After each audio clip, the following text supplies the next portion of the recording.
Kiri enters the kitchen with Fradrick in tow, and notices a faint hint of leaf brew in the air, meaning that Kroganar is also up and about by now. The trail is not that old, judging by the smell, half a measure at most. She turns around with a twirl and looks back at the two. Boblas is already curled up on a seating cushion, and Fradrick is whispering something to the little beast. "You want food?" she asks him, ears twitching in curiosity. He stops kneeling next to Boblas and comes over to her instead, putting his graspers on his hips as he stops in front of her with a jovial expression. "Sure, tell me what need do," he nods firmly. "Oh, okay," she perks up, not having expected him to offer his help. Making food might be fun in and of itself, but the idea of him helping makes it even better. Everything is better if you can enjoy it with others. First things first, though, she has to come up with something for him and the little pup.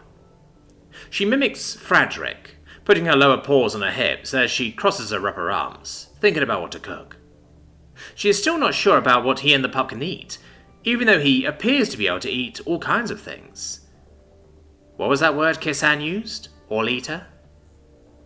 After a moment, she realizes what that means for her culinary possibilities. Stars. Just think of all the possible new things I could try out, she thinks to herself, trilling excitedly. "You good?" he asks her with a raised eye tuft and an amused smile.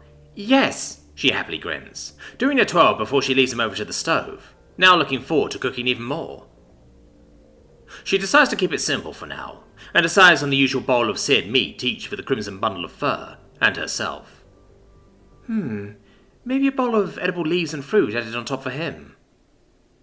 She looks back at Fradrick and takes a quick glance at his arms and torso, slightly worried for his well-being. She is of course no expert in alien life, but he looks thin, unhealthily so. Maybe a bit of meat as well. He seemed okay after eating some yesterday. Okay. She claps her lower paws together. Time to get started. Boblas cheers up at the prospect of food coming soon, and Barb purrs eagerly from her cushy pillow in response. Boblas sure happy today. Smirking, she side-elbows Fradrick. Good thing happened. Happy, only normal, he responds, scratching the back of his head. She nods agreeingly. After the short exchange, she points him towards various cupboards and boxes, instructing him through the power of non-verbal communication, which is a fancy way of saying that they both point at things like a bunch of idiots, throw a few words at their heads and flail their arms around, somehow able to make sense of each other. But they manage nevertheless, and a few minutes later, both Kiri and Fradrick are working on their respective meals next to each other. She prepares the meat in the scalding hot pan, and he is busy turning the somewhat appetizing looking pieces of plant into an honestly tasty looking bowl of salhad, as he calls it. She manages to learn a few more English words from him as they both prepare the food, such as knife and steak. According to him, those are the words for the slabs of meat themselves and the tools she is using to cut them, respectively. They quickly finish up, and Kiri grabs the 3 bowls, carrying them over to the table.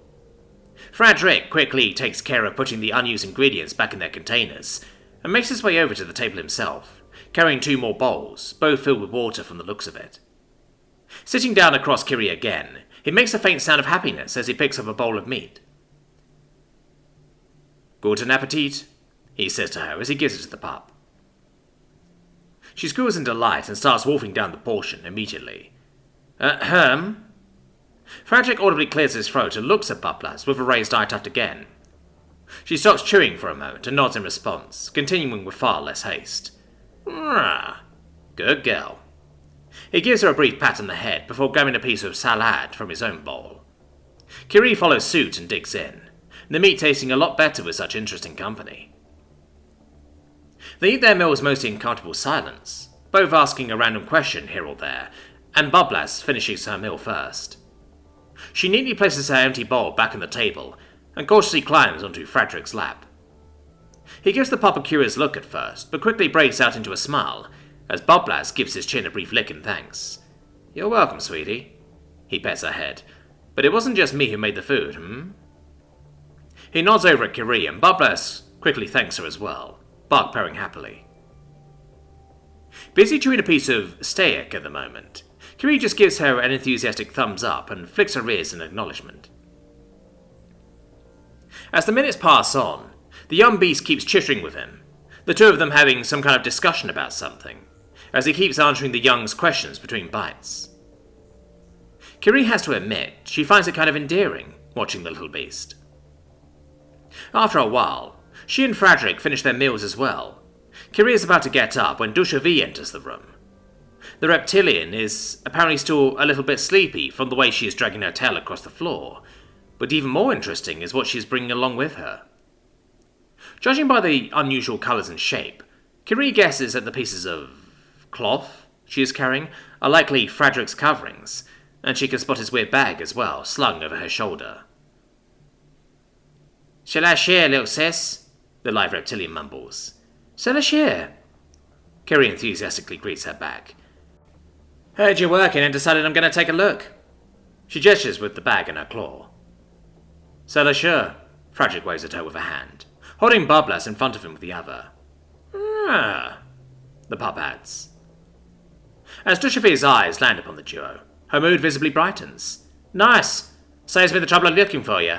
Catch!" she cheers, as she prepares to lob the bag at him. "Careful, he's got Bublas with him," Kiri scolds her. "Eh," the reptilian shrugs, bag already on its way. Frederick's free arm quickly snaps forward, as he reaches out and catches the bag, managing to do it without disturbing the pup on his lap too much. "See?" Dushavie looks at her, not taking it too seriously. "It's not him I'm worried about, it's her," Kiri emphasizes, gesturing at Bublas. Alright, not going to do it again," she groggily relents. Frederick has been studying the bag in the meantime, and sets it down on the ground next to him, the young beast taking a peek inside herself. "My things?" he asks them. Dushavie grumbles as she nods and sits down at the table, demonstratively placing the folded coverings neatly in front of him. "Thanks," he replies, taking his clothes. Dushavie shoots Kiri a brief look before she turns her attention back to him. Kiri, well used to her shenanigans already, flicks her ears at her big sis playfully and observes from the sidelines. "Boss man told me to give it to you," the reptilian explains to him. "Oh, you repair it?" he asks her, noticing a slightly off-colour patch of fabric on his jacket. Nothing major though. Took maybe 2 or 3 measures or so." "Measures?" he replies, looking away from his clothes and tilting his head curiously. "Right, measure, time?" she awkwardly explains, fumbling with her claws. Time. Ah, okay. Measure is thing to tell time, right?" She blinks slowly, the equivalent of a human nod. "We have many thing to tell time where home. Very small and very, very big," he mentions as he takes a closer look at his orange jacket. "Oh, really?" Dushavie asks, starting to get interested. "What things?" He holds up one of his graspers with closed eyes, a single finger pointing up, a gesture telling them to wait. Kiri learned. Concentrating on something, he starts swaying his grasper rhythmically.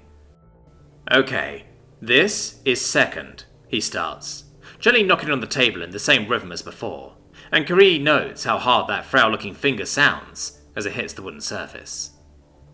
Kirsan really wasn't lying when he said his skeleton is made out of rocks.